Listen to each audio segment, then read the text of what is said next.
ఛానల్కి సర్వశిక్ష అభియాన్ ఉద్యోగి జడ్డు వాసుదేవర మృతి ముమ్మాటికి ప్రభుత్వ హత్యే. వైకాపా ప్రభుత్వ వేధింపుల వల్లే ఉద్యోగుల మృతి. అనకాపల్లి జిల్లాలో తొలగించిన 19 మంది ఉద్యోగులను వెనక్కి తీసుకోకపోతే ఉద్యమిస్తాం. సమగ్ర సర్వశిక్ష అభియాన్ ఉద్యోగి జడ్డు వాసుదేవర కుటుంబాన్ని ప్రభుత్వం ఆదుకోవాలి. జగన్మోహన్ రెడ్డి సైకోయిజం వల్లే రాష్ట్రంలోని సర్వశిక్ష అభియాన్ ఉద్యోగులను బలి తీసుకుంటుంది. వైకాపా నిరంకుశ పాలన వలన ప్రజలతో రాష్ట్రంలోని ఉద్యోగులు ప్రాణాలు పోతున్నాయి. మాజీ ఎమ్మెల్యే పీలా గోవింద సత్యనారాయణ ఈరోజు కొండకొప్పాకలో ఉన్న అనకాపల్లి జిల్లా డీఈఓ కార్యాలయం వద్ద ఇటీవల సమగ్ర శిక్ష అభియాన్ ఉద్యోగుల దీక్షలో పాల్గొని అనారోగ్యానికి గురై మరణించిన జడ్డు వాసుదేవర భౌతిక కాయాన్ని డీఈఓ కార్యాలయం ముందు ఉంచి చేసిన నిరసన కార్యక్రమంలో మాజీ శాసనసభ్యులు నియోజకవర్గ టీడీపీ ఇన్ఛార్జ్ పీలా గోవింద సత్యనారాయణ పాల్గొని మద్దతు తెలిపారు. అంతకుముందు జడ్డు వాసుదేవ భౌతిక కాయానికి నివాళులు అర్పించారు. ప్రభుత్వం వెంటనే వారి కుటుంబ సభ్యులను ఆదుకోవాలని, లేని పక్షంలో ఉద్యమం తప్పదని హెచ్చరించారు. అనంతరం వారి కుటుంబ సభ్యులను పరామర్శించి వారికి ప్రగాఢ సానుభూతి తెలిపారు.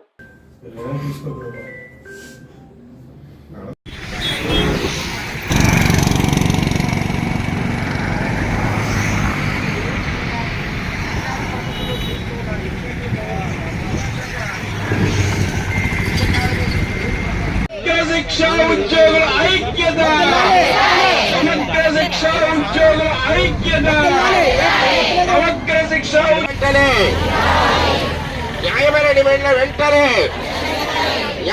డిమాండ్లను వెంటనే జిందాబాద్ చేసి వైఖరి నశించాలి. ప్రభుత్వ మొండి వైఖరి నశించాలి. ప్రభుత్వ నిర్లక్ష్య వైఖరి జిందాబాద్ చేసి